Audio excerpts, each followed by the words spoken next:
दोस्तों नमस्कार। स्वागत है आपका टीचिंग अपडेट्स चैनल में।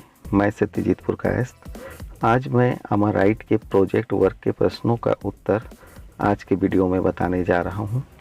आज के वीडियो में मैं कक्षा 11वीं और 12वीं के प्रोजेक्ट वर्क का आंसर बताऊंगा। तो जल्दी से इस चैनल को सब्सक्राइब कर लीजिए। यदि वीडियो पसंद आए तो लाइक, कमेंट और अपने मित्रों को भी शेयर कीजिए। तो बने रहिए मेरे साथ वीडियो के अंत तक। पहला प्रश्न, शासन की लाभप्रद योजनाओं का आकलन आपके गांव शहर में जो लागू हो। योजना का नाम, योजना के नाम जो आपके क्षेत्र में लागू है चुन लें एवं लिखें। यहाँ पर योजनाओं के बारे में मैं बता रहा हूँ, आपको उसमें से उन योजनाओं को चुनना है जो लागू हो।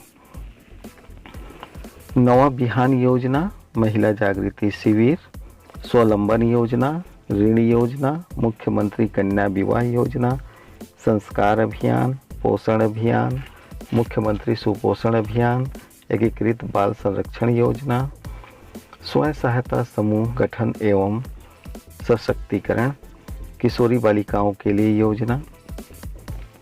इस योजना से कितने लोग लाभान्वित हुए हैं, इसको आपको सर्वे करके इस कॉलम को भरना है। योजना से क्या परिवर्तन आया, इसमें आप लिख सकते हैं आपके गांव या शहर का विकास हुआ है। जो योजना लागू है से संबंधित आप लिख सकते हैं। अगला कॉलम में आपको लिखना है योजना के बेहतर कार्य के लिए आपका सुझाव क्या है। आप क्या सुझाव देना चाहते हैं ताकि ये योजना और बेहतर हो सके, इसे आप इस कॉलम में भर सकते हैं। अगला प्रश्न है आपके गांव की जनगणना। आपको अपने गांव या शहर का सर्वे करना है और इस कॉलम के अनुसार डेटा भरना है। कुल परिवार की संख्या, पूरे गांव में आप सर्वे करेंगे और उसमें आपको लिखना है कुल वहाँ पे कितने परिवार हैं उनकी संख्या। आप डेटा कलेक्शन करेंगे और लिख सकते हैं। परिवार के कुल सदस्यों की संख्या, कृषक परिवारों की संख्या, शासकीय नौकरी वाले परिवार की संख्या, व्यवसाय करने वाले परिवार की संख्या, मजदूरी करने वाले परिवार की संख्या। अगला प्रश्न है औषधि महत्व की जड़ी बूटी एवं पत्तियों की जानकारी। इसमें आपको नाम बताना है, वो पौधा कौन सा है और कहाँ पाया जाता है और इसका उपयोग क्या है। तो नाम में तुलसी, ये सबके घर में पाया जाता है, आंगन में और बाड़ी में, और इसका उपयोग सर्दी खांसी में उपयोग किया जाता है। नीम घर के आसपास पाया जाता है, ये कृमिनाशक होता है, कीटाणुनाशक होता है के रूप में इसका उपयोग किया जाता है। इसी तरह से आप भोई नीम, धतूरा और जो भी औषधि वाले पौधे आपके आसपास मिलते हैं उसको आप लिख सकते हैं, गिलोय आदि। अगला प्रश्न है प्रश्न 4, किन्हीं 10 देशों के नाम एवं मुद्रा एवं भारतीय मुद्रा रुपए का मूल्य आपको बताना है। क्या होता है, अलग अलग देशों में उनका मुद्रा क्या है। तो जैसे अमेरिका में डॉलर चलता है, यूएसडी, वहाँ डॉलर चलता है, तो उसका मान होता है भारतीय रुपए में, इसका मूल्य होता है 73.0830। बांग्लादेश में टका चलता है, वहाँ का मुद्रा का नाम है टका, BDT, इसका मान होता है 0.86339। इराक में दिनार चलता है, IQD, इसका मान होता है 0.05018। ईरान में IRR 0.001733। उज्बेकिस्तान, यहाँ पर सोम चलता है और UZS 0.006933। उत्तरी कोरिया, यहाँ पर उत्तरी कोरिया का KRW, यहाँ पे वॉन चलता है, इसका मान है 0.00566। ओमान में रियाल चलता है, OMR, इसका मान होता है 189.89। नेपाल में रुपया चलता है, NPR, इसका मान होता है 0.62597। पाकिस्तान में भी रुपया चलता है, PKR, इसका मान होता है 0.47171। और जापान में येन चलता है, JPY, और इसका मान होता है 0.6659।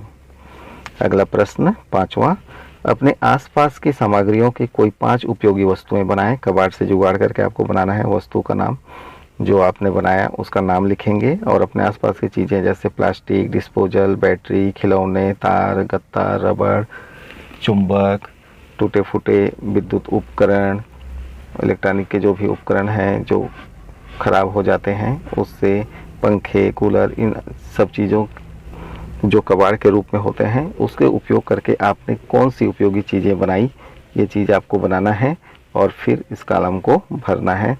उस वस्तु का नाम लिखना है, उसमें क्या क्या सामग्री आपने लगाया उसको लिखना है, और जो वस्तु आपने बनाया वो किस काम में आता है, इसका उपयोग क्या है, इसे लिख सकते हैं। यहाँ वीडियो में कुछ चित्र दिखा रहे हैं जो डिस्पोजल, प्लास्टिक और बोतल आदि से बनाया गया है। इसको सजावट के रूप में इसका उपयोग किया जा सकता है। आप भी इस तरह से लिख सकते हैं कि जैसे सजावट सामग्री के रूप में भी इसका उपयोग में आता है, और अन्य कबाड़ से जुगाड़ करके आप विद्यालय में प्रोजेक्ट जमा कर सकते हैं और उसके बारे में लिख सकते हैं। अगला प्रश्न 6वां, अपने गांव का नक्शा बनाइए जिसमें प्रमुख स्थानों का उल्लेख हो। अपने गांव का एक नजरी नक्शा बनाना है जिसमें आपको क्या दर्शाना है, वन, नदी, नाले, सड़क, कच्ची पक्की जो सड़कें हैं, पुल, धर्म स्थान, संस्थान, मंदिर, चर्च, गुरुद्वारा, मस्जिद जो भी होगा उसे आप उसमें दर्शाएंगे। हैंडपंप, कुआं, चौक, शासकीय भवनों को प्रदर्शित करना है। अगला प्रश्न है 7वां, आपके गांव शहर के हाट या बाजार का विवरण, दिन, समय, स्थान, प्रमुख दुकानें और उनमें बिकने वाली वस्तुएं। हाट या बाजार का दिन का समय, किस दिन को लगता है बाजार, उसको लिखना है। विक्रय होने वाली वस्तुएं पे आलू, प्याज, टमाटर, कपड़े और बर्तन, जो भी वहाँ सामग्री आती होंगी उसको आप लिख सकते हैं, और उसके अनुमानित मूल्य लगभग कितने मूल्य का है, बाजार में कितने लोग आते हैं, व्यापारियों की संख्या आपको देना है, डेटा यहाँ पे भरना है।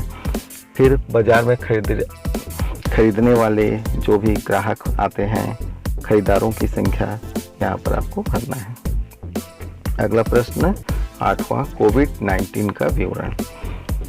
प्रमुख लक्षण क्या है, बचाव के उपाय, लगाया गया टीका का नाम, प्रमुख दवाइयों का नाम जैसा कि आप वीडियो में देख रहे हैं, प्रमुख लक्षण और उपाय एवं टीके के बारे में जानकारियाँ दी गई है।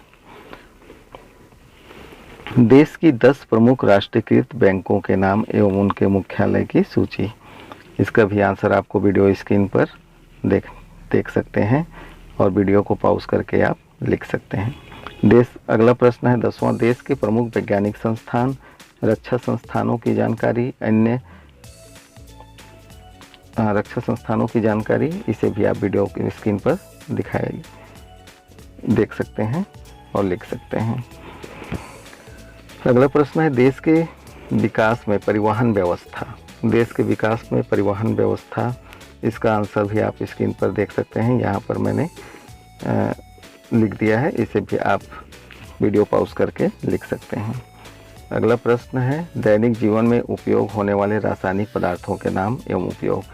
रासायनिक पदार्थ जैसे नमक, तेल, फल, सब्जियां, और उसमें कौन से रासायनिक पदार्थ उपस्थित होते हैं और हम अपने दैनिक जीवन में रोज प्रयोग करते हैं, इसको हमको लिखना है। रासायनिक पदार्थ सुबह उठते ही टूथब्रश से लेके साबुन, अगरबत्ती और भोजन, हर जगह हम रासायनिक पदार्थ पाते हैं और उसका उपयोग करते हैं।